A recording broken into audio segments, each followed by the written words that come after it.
अलग अलग विषयों के हैं और जो आपके आने वाले एग्ज़ाम आरओ और एआरओ एग्ज़ाम के लिए अति महत्वपूर्ण है। तो शुरुआत करते हैं क्वेश्चनों की। मैं यहाँ पे क्वेश्चन पढ़ूँगा और उसके बाद जो है आपको थोड़ा समय दिया जाएगा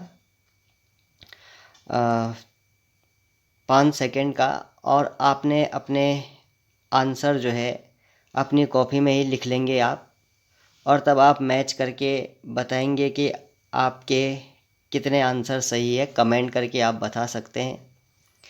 तो शुरुआत करते हैं दोस्तों। तो हमारा जो पहला प्रश्न है, the story of Indian archaeology पुस्तक के लेखक कौन है? और यहाँ पे आपको 4 ऑप्शन दिए गए हैं।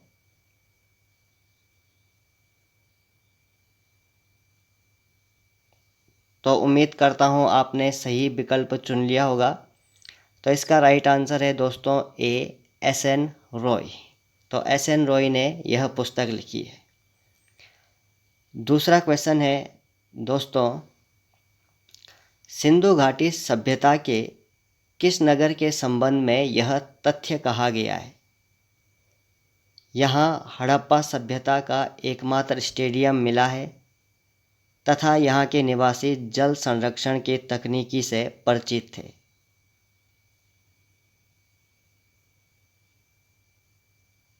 तो इसका राइट आंसर है दोस्तों धौलवीरा। धौलवीरा इसका राइट आंसर है। अगले क्वेश्चन की ओर चलते हैं। तीसरा क्वेश्चन है, सम्राट अशोक के किस अभिलेख में ग्रीक और अरमाइक लिपि का प्रयोग हुआ है?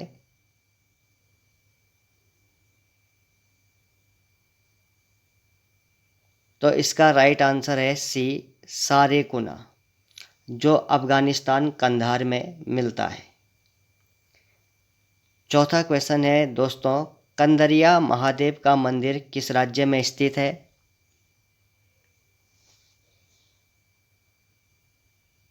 तो इसका राइट आंसर है सी, मध्य प्रदेश।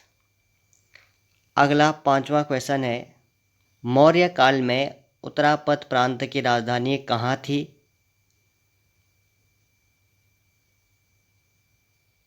तो इसका राइट आंसर है तक्षशिला। ए इज राइट आंसर।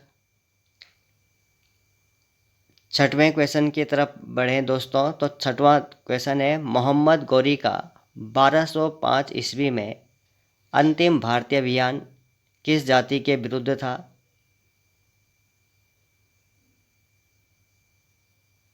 तो राइट आंसर है खोकर। तो खोकर जाति के विरुद्ध था। और अब हम आगे बढ़ें 7वें नंबर पे। तो 7वें नंबर पर है क्वेश्चन, बादशाह अकबर द्वारा किस वर्ष मुगल साम्राज्य को 12 प्रांतों में बांटा गया था?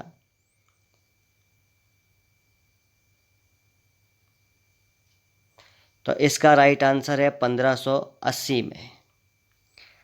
8वां क्वेश्चन है, इटली के प्रसिद्ध यात्री निकोली कॉन्टी ने, या इसे निकोलस कॉन्टी भी कहा जा सकता है, निकोलस कॉन्टी ने विजयनगर की यात्रा किस शासक के शासनकाल में की?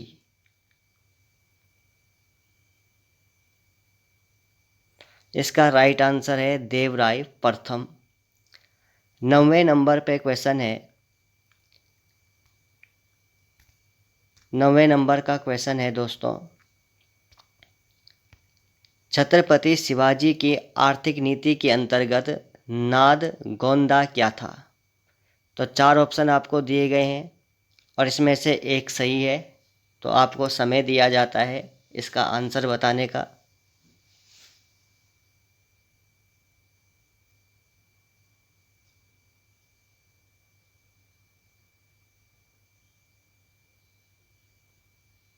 तो इसका राइट आंसर है दोस्तों ए, चौथ और सरदेशमुखी का वह भाग जो विभिन्न सरदारों के मध्य बांटा जाता था उसे नाद गोंदा कहा जाता था।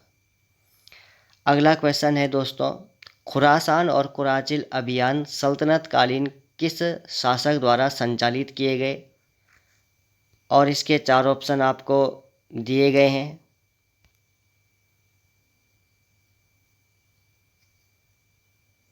तो इसका राइट आंसर होगा दोस्तों मोहम्मद बिन तुगलक। 11वें नंबर पे क्वेश्चन है, इल्बर्ट बिल विवाद के समय भारत के वाइसरॉय कौन थे?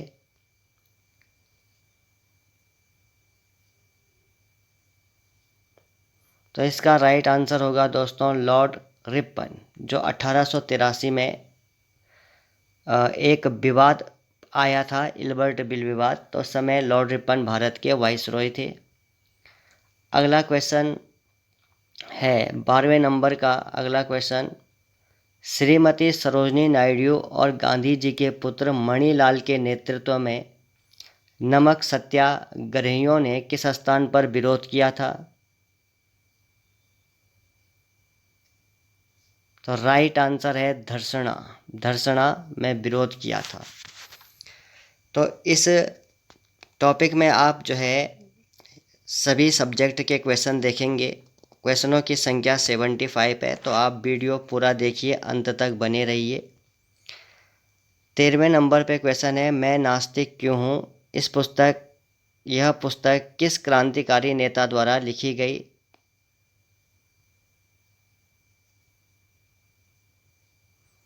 तो इसका राइट आंसर है सरदार भगत सिंह।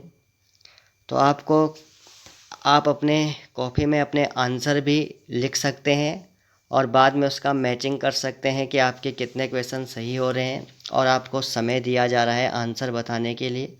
आप अपने माइंड में अपने कॉपी में लिख सकते हैं और बाद में कमेंट करके बता सकते हैं कि आपके कितने आंसर सही हो रहे हैं। 14 नंबर पे क्वेश्चन है दोस्तों, किस ब्रिटिश इतिहासकार ने 1857 के विद्रोह को सभ्यता और बर्बरता के बीच का संघर्ष बताया था?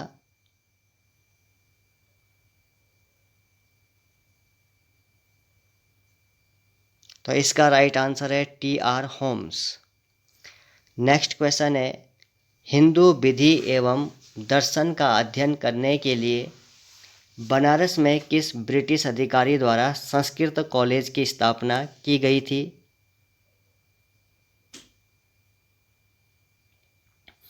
तो इसका राइट आंसर है दोस्तों जोनाथन डंकन। अगला क्वेश्चन है, किस शहर के तटीय भाग से भारतवर्ष का औसत समुद्र तल मापा जाता है? तो इसका राइट आंसर होगा Chennai B. Next question 17 number पे भारत के भूगोल के क्वेश्चन आ गए हैं। निम्नलिखित में से कौन सा शहर गंगा नदी के तट पर स्थित नहीं है, यानी कि जो स्थित नहीं है? तो इसका राइट आंसर है रांची। 18वें नंबर पे क्वेश्चन है दोस्तों, पनसिरा बुरु, बड़ा बुरु और नोआ मंडी लौह अयस्क की खानें किस राज्य में स्थित है? तो आपके 4 ऑप्शन है।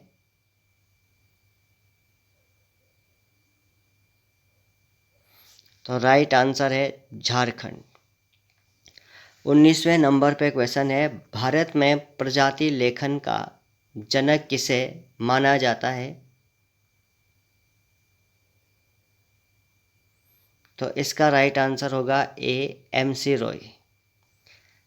नेक्स्ट क्वेश्चन 20वां है कि ड्रिप इरिगेशन या बूंद बूंद सिंचाई की विधि का विकास किस देश द्वारा किया गया?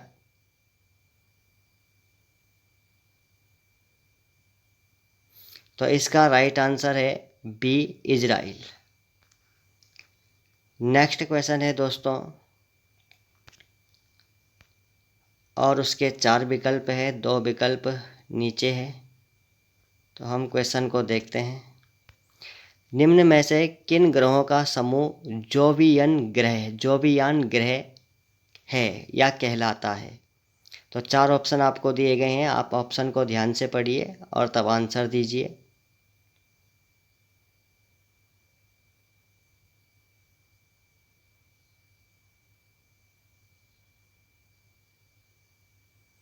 तो इसका राइट आंसर होगा बी, बृहस्पति, शनि, अरुण और वरुण, यानी कि जो आकार में बड़े हैं वही जोवियान ग्रह है। नेक्स्ट क्वेश्चन 22वें नंबर पे है। यहाँ पे किसी भी प्रकार का एक्सप्लेन नहीं किया जा रहा है क्योंकि ये केवल क्वेश्चन आंसर सीरीज पर आधारित है। 22वां है, निम्नलिखित में से कौन सी स्थानीय पवन गर्म प्रकृति की नहीं है?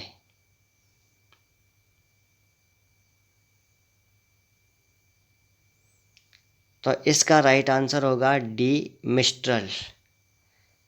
23वें नंबर पे आपका क्वेश्चन है, स्लेज, रेंडियर, इग्लू, हारपून, कयाक आदि शब्दों का प्रयोग किस जनजाति के संदर्भ में किया जाता है?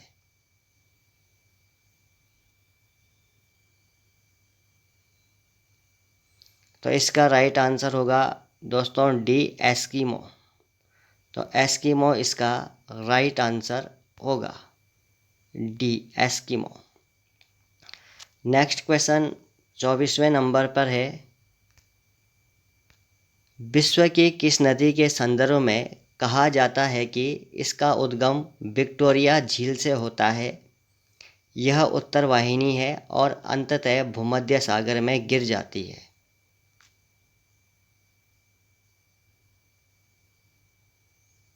तो इसका राइट आंसर है दोस्तों नील नदी।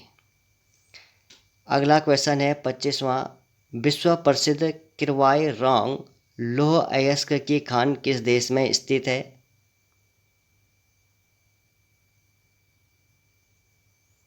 तो इसका राइट आंसर है यूक्रेन।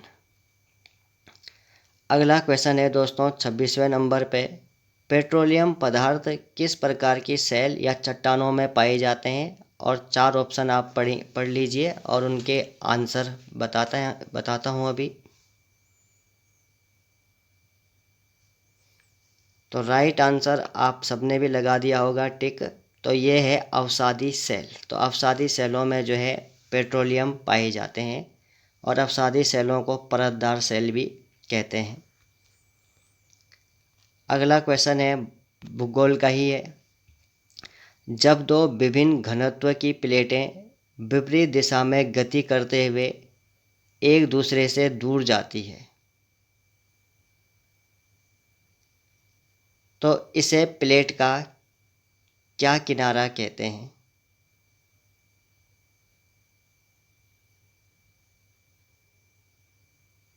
तो ऐसे में सृजन होगा, क्रस्ट का सृजन होगा तो उसको सृजनात्मक प्लेट किनारा कहा जाएगा। तो ए इसका राइट आंसर होगा। 30वां क्वेश्चन है, विश्व में सर्वाधिक ऊंचाई का ज्वार किस देश में आता है? तो आप ऑप्शन पढ़ लीजिए। मैं ऑप्शन पढ़ नहीं रहा हूँ, केवल मैं उसके बाद में आंसर दे रहा हूँ 5-7 सेकंड बाद। तो राइट आंसर है दोस्तों कनाडा। अब चलते हैं संविधान की ओर। वीडियो थोड़ा लंबा होगा, आधे घंटे का होगा, लेकिन आप इसको पूरा देखिए क्योंकि 17 तारीख को आप एग्ज़ाम है इसमें, तो उसी के दृष्टिकोण से इसको बनाया गया है। 31वां क्वेश्चन है, निम्न में से किस संविधान संशोधन का संबंध संविधान की 8वीं अनुसूची से नहीं है? तो इसका राइट आंसर होगा 42वां संविधान संशोधन।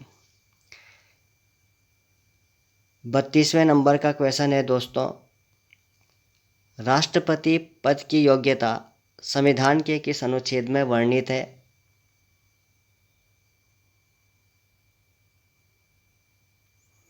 तो राइट आंसर है दोस्तों बी, अनुच्छेद 58। नेक्स्ट क्वेश्चन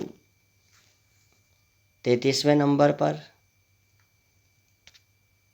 संविधान के अनुच्छेद 48 की विषय वस्तु क्या है?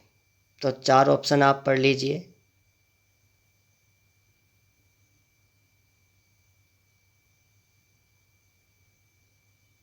तो फ्रेंड्स इसका राइट आंसर है कृषि एवं पशुपालन को बढ़ावा देना। आगे बढ़ते हैं। अगला क्वेश्चन है, किस चार्टर एक्ट के तहत लंदन गवर्नमेंट ने EIC यानी कि east India company, east India company के व्यापारिक एकाधिकार को पूर्णतः समाप्त घोषित कर दिया। तो इसका राइट आंसर होगा, पहले 4 ऑप्शन आप पढ़ लीजिए।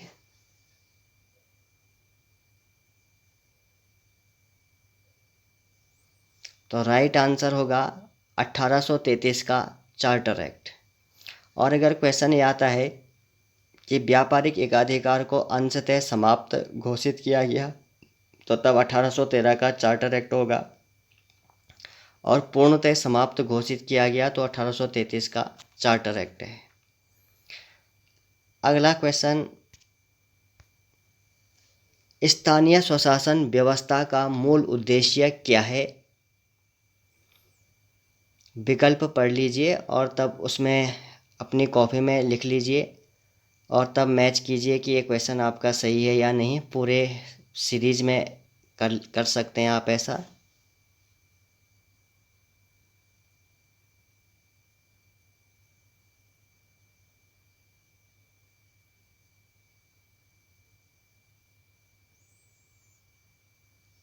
तो इसका राइट आंसर डी होगा, क्योंकि दोनों में ही मतलब मूल उद्देश्य है कि सत्ता का विकेंद्रीकरण कर आम आदमी को सत्ता का भागीदार बनाना और महात्मा गांधी के ग्राम स्वराज की अवधारणा को पूरा करना, साकार करना।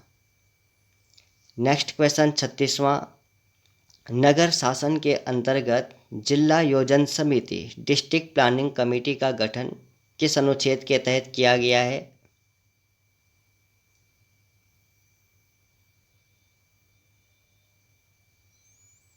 तो इसका राइट आंसर होगा बी, आर्टिकल 243 ZD। नेक्स्ट 37वें नंबर पे क्वेश्चन है, निम्न में से किस समिति का संबंध चुनाव सुधारीकरण से नहीं था?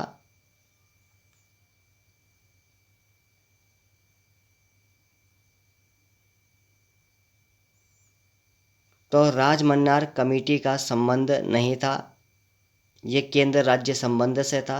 और तारकुंडे तथा दिनेश गोस्वामी समिति का संबंध चुनाव सुधारीकरण से ही था। तो राइट आंसर ए होगा, नहीं पूछा है उसने, तो राजमन्नार समिति। नेक्स्ट क्वेश्चन है दोस्तों 38वां, राज्य विधानमंडल का उच्च सदन अर्थात विधान परिषद के कितने सदस्यों का निर्वाचन राज्य विधानसभा द्वारा किया जाता है?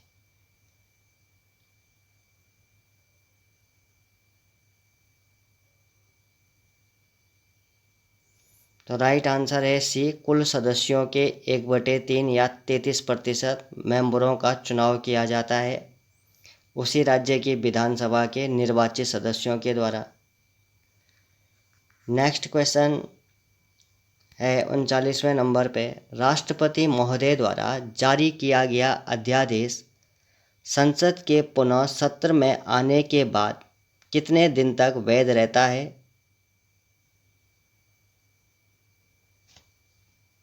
तो राइट आंसर है बी, 6 सप्ताह तक, यानी कि 42 दिनों तक।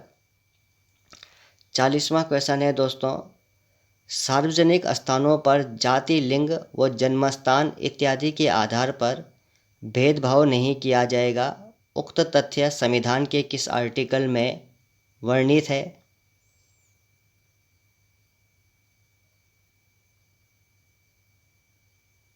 तो राइट आंसर है 15 का 2, 15(2) में ये बात कही गई है, 15 के भाग 2 में।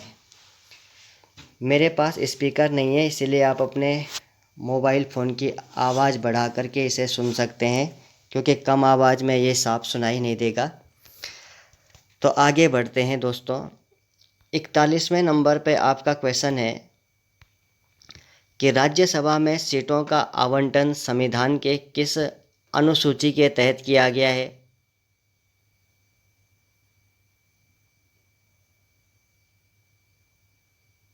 तो राइट आंसर है अनुसूची 4 के तहत किया गया है। नेक्स्ट क्वेश्चन है, उसके विकल्प नीचे दिए गए हैं, पहले हम क्वेश्चन पढ़ लेते हैं।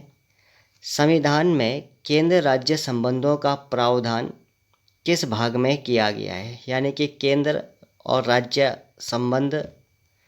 तो 4 ऑप्शन दिए गए हैं आपको। तो राइट आंसर है भाग 11।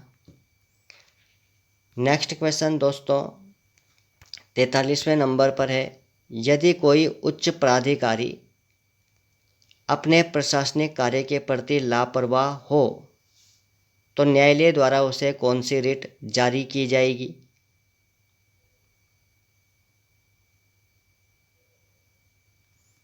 तो परमादेश या मैंडेमस जारी की जाएगी, जिसका अर्थ होता है हम आदेश देते हैं। 44वां क्वेश्चन है, आर्टिकल 371 सी या 371 ग के तहत किस राज्य को विशेष राज्य का दर्जा प्रदान किया गया है? तो इसका राइट आंसर है ए मणिपुर। 45वां क्वेश्चन है दोस्तों, प्रथम संविधान संशोधन किस वर्ष हुआ था?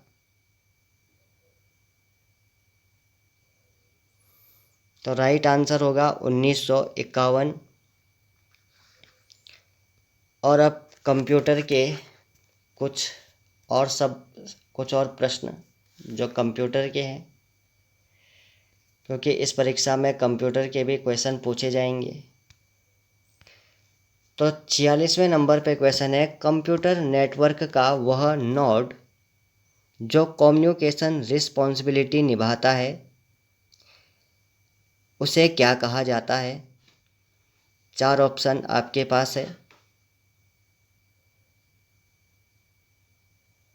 तो उम्मीद करते हैं कि आपने अपना आंसर लगा लिया होगा। तो इसका राइट आंसर है ए सर्वर। उसे सर्वर कहा जाता है, यानी कि जो संचार व्यवस्था को बनाए रखता है उसे सर्वर कहा जाता है। तो सर्वर एक नोड ही होता है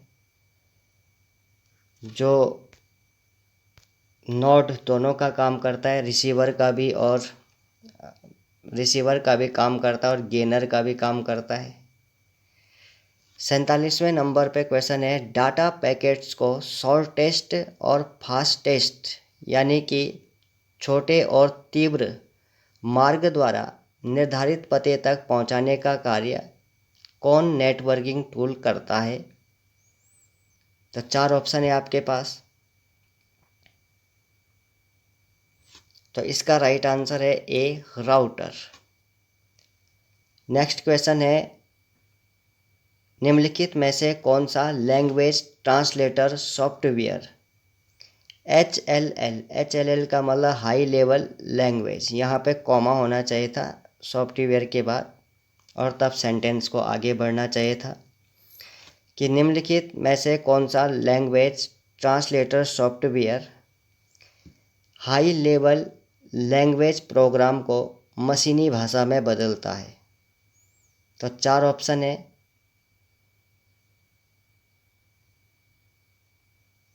तो इसका राइट आंसर है बी और सी दोनों, यानी कि कंपाइलर और इंटरप्रेटर दोनों हाई लेवल लैंग्वेज को मशीनी भाषा में बदलते हैं, जबकि असेंबलर लो लेवल लैंग्वेज को मशीनरी भाषा में बदलता है। तो इसका राइट आंसर होगा डी, बी और सी दोनों। आगे बढ़ते हैं दोस्तों, बस टोपोलॉजी के 2 अंतिम बिंदुओं को आपस में जोड़ने से किस टोपोलॉजी का निर्माण होता है? आपने अपना आंसर लगा लिया होगा। तो राइट आंसर है रिंग टोपोलॉजी। 50वां क्वेश्चन है, कौन सा कंप्यूटर वायरस स्वयं को उपयोगी सॉफ्टवेयर के रूप में दर्शाता है? तो दोस्तों इसका राइट आंसर है ए ट्रोजन हॉर्स। और अब चलते हैं साइंस की ओर। तो हमारे पास अगला क्वेश्चन है, खाद्य परिरक्षण फूड प्रिजर्वेशन में सामान्यतः किस रसायन का प्रयोग किया जाता है? तो इसका राइट आंसर होगा बी सोडियम बेंजोएट। 52वां क्वेश्चन है, क्रायोलाइट किस धातु का अयस्क है? तो राइट आंसर होगा एल्यूमिनियम। एल्यूमिनियम का अयस्क है क्रायोलाइट और इसका फॉर्मूला है Na3Al F6।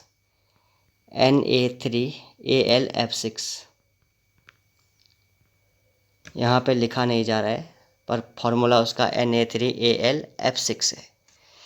तो आगे बढ़े हम 53वें नंबर पे।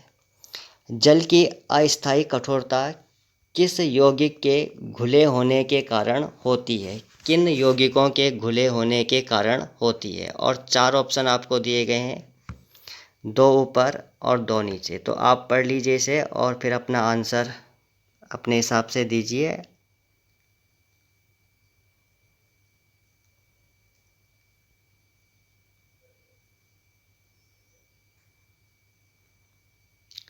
तो दोस्तों इसका राइट आंसर होगा, अस्थायी कठोरता की बात कर रहा है तो कैल्शियम और मैग्नीशियम के बाइकार्बोनेट लवणों के कारण। यानी कि कैल्शियम बाइकार्बोनेट और मैग्नीशियम बाइकार्बोनेट अगर पानी में घुला है तो वो अस्थायी कठोरता देगा। और अगर कैल्शियम और मैग्नीशियम के सल्फेट और क्लोराइड यानी कि calcium sulphate, calcium chloride, magnesium sulphate, magnesium chloride ये घुले हैं तो ऐसी कंडीशन में जल स्थायी कठोरता देगा। तो ये क्वेश्चन भी इम्पोर्टेंट है। अगला क्वेश्चन है, निम्न में से किन धात्विक तत्वों के मिश्रण से स्टेनलेस स्टील बना है? तो 4 ऑप्शन है,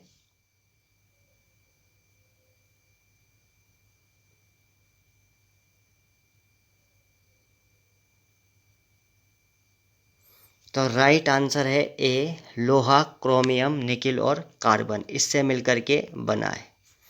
वीडियो लंबा होने वाला है तो थोड़ा आप इसको देख लीजिए क्योंकि इसमें बहुत ही महत्वपूर्ण क्वेश्चनों का संकलन किया गया है। 55वें नंबर पे हमारा क्वेश्चन है सिंपल सा, जब इनो सॉल्ट को जल में डाला जाता है तो बुलबुले बनते हैं तो इसका कारण क्या है? तो 4 ऑप्शन है, आप पढ़ लीजिए पहले ऑप्शन को।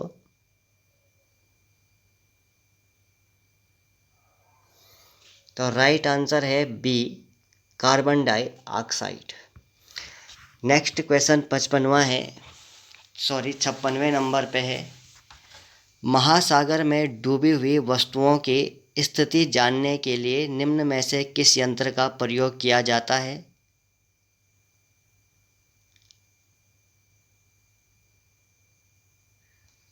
तो दोस्तों राइट आंसर है सोनार का। अगला क्वेश्चन थोड़ा लॉजिकल है, सोचने वाला क्वेश्चन है फिजिक्स का। एक लड़की झूले पे बैठी स्थिति में झूला झूल रही है। उस लड़की के खड़े हो जाने पर आवर्तकाल पर क्या प्रभाव पड़ेगा? यानी कि आवर्तकाल और लंबाई के बीच में रिलेशनशिप होता है T = 2 पाई √L/g। यानी कि आवर्तकाल लंबाई के समानुपाती होता है। तो लंबाई घटेगी तो आवर्तकाल भी घटेगा। तो वो लड़की जब उस पर झूले पर खड़ी हो जाती है तो झूले के ऊपरी बिंदु से उसके सर के बीच की दूरी जो है वो घट जाती है। तो इसीलिए आवर्तकाल भी क्या हो जाएगा? आवर्तकाल कम हो जाएगा। तो आवर्तकाल कम हो जाएगा और आवृत्ति बढ़ जाएगी। तो इसका राइट आंसर 57 का ए होगा। अगला क्वेश्चन है 58 के नंबर पर, साबुन के बुलबुले के अंदर का दाब क्या होता है?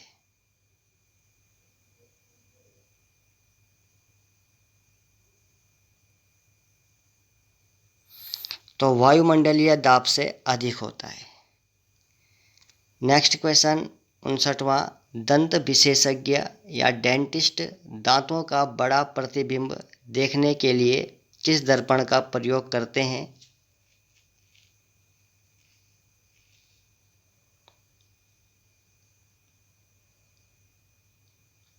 तो राइट आंसर है इसका अवतल दर्पण या कॉनकेव मिरर, तो इसका प्रयोग करते हैं। नेक्स्ट क्वेश्चन भी हमारा थोड़ा लॉजिकल है कि जब पानी को 0 डिग्री सेल्सियस से 10 डिग्री सेल्सियस तक गर्म किया जाता है तो इसके आयतन पर क्या प्रभाव पड़ेगा? 4 ऑप्शन है। तो राइट आंसर है पहले घटता है और बाद में बढ़ता है, क्योंकि 4 डिग्री सेंटीग्रेड पे पानी का घनत्व अधिकतम होता है और घनत्व और आयतन एक दूसरे के व्युत्क्रमानुपाती होते हैं। तो जब 4 डिग्री सेंटीग्रेड पे घनत्व अधिकतम होता है तो आयतन न्यूनतम होता है। तो जल का सामान्य प्रसार भी आपने पढ़ा होगा। तो जब पानी को 0 डिग्री सेंटीग्रेड से गर्म किया जाता है तो उसका 10 डिग्री सेंटीग्रेड तक उसको गर्म किया जा रहा है, तो पहले वो अतिरिक्त व्यवहार दिखाएगा, यानी कि पहले घटता है और बाद में बढ़ जाता है उसका आयतन।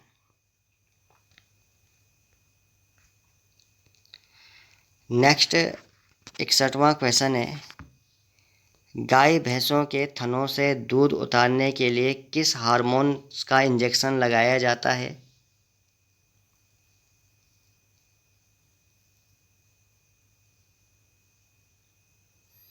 तो इसका राइट आंसर है ऑक्सीटोसिन हार्मोन्स का। 62वें क्वेश्चन है, अग्नाशय की लैंगरहैंस द्वीप कोशिकाओं में से कौन से इंसुलिन का सिक्रेशन करती है, यानी कि कौन सी कोशिका इंसुलिन का सिक्रेशन करती है? तो राइट आंसर है बीटा कोशिका। 63वें नंबर पे क्वेश्चन है दोस्तों, गेहूं में रोटी बनाने के गुणों को प्रभावित करने वाला पदार्थ कौन है? तो 4 ऑप्शन दिए गए हैं। तो राइट आंसर है ग्लूटीन। 64वें नंबर पे क्वेश्चन है दोस्तों, मानव लार में कितना प्रतिशत एंजाइम पाया जाता है? तो इसका राइट आंसर है 1। तो मानव एंजाइम में 99% वाटर होता है और मात्र 1%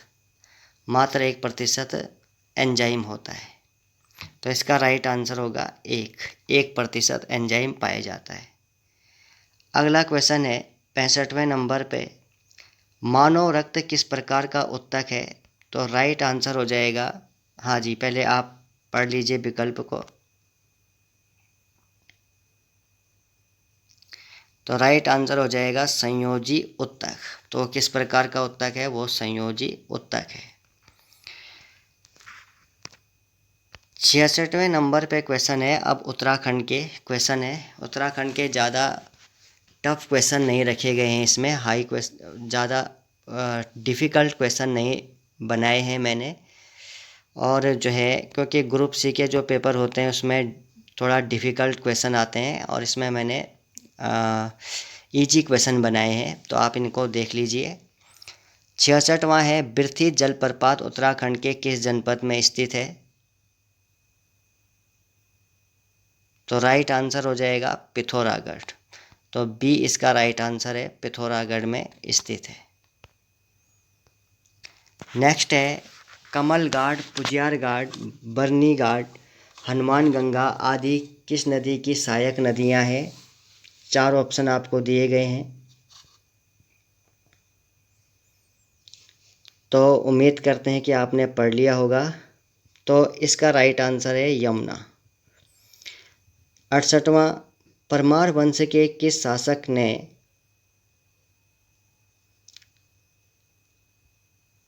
अच्छा 68वां क्वेश्चन है, परमार वंश के शासक श्याम शाह ने सामा शाही बागान का निर्माण किस शहर में किया था? तो 4 ऑप्शन आपको दिए गए हैं। तो राइट आंसर हो जाएगा बी श्रीनगर।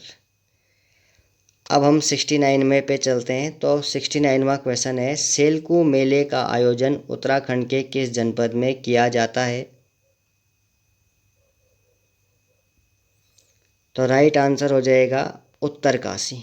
तो उत्तरकाशी जनपद में किया जाता है सेल्कू मेले का आयोजन।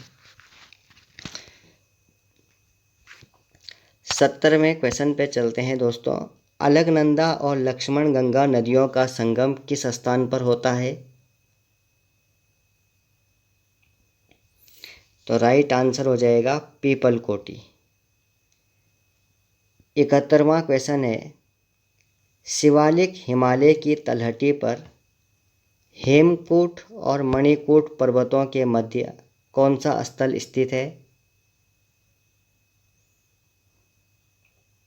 तो राइट आंसर है बी कर्णव आश्रम। और अब आगे अगला क्वेश्चन है, दसोली ग्राम स्वराज संघ के संस्थापक कौन थे? तो राइट आंसर है चंडी प्रसाद भट्ट। 74वें नंबर पे क्वेश्चन है, गढ़वाल एंशिएंट एंड मॉडर्न पुस्तक किसने लिखी?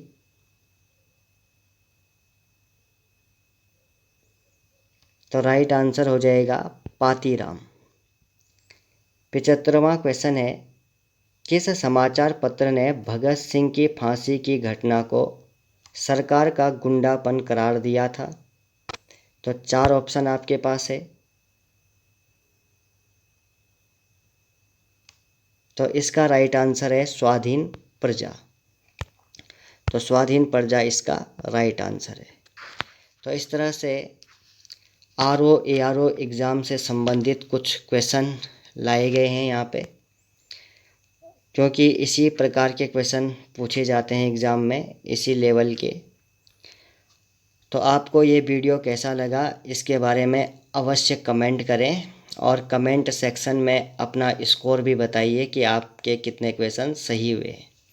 और अगर मैंने समय नहीं दिया, समय कम दिया है आंसर को बताने में, तो आप उसको पॉज करके भी देख सकते हैं और उसका आंसर फिर कमेंट कर सकते हैं।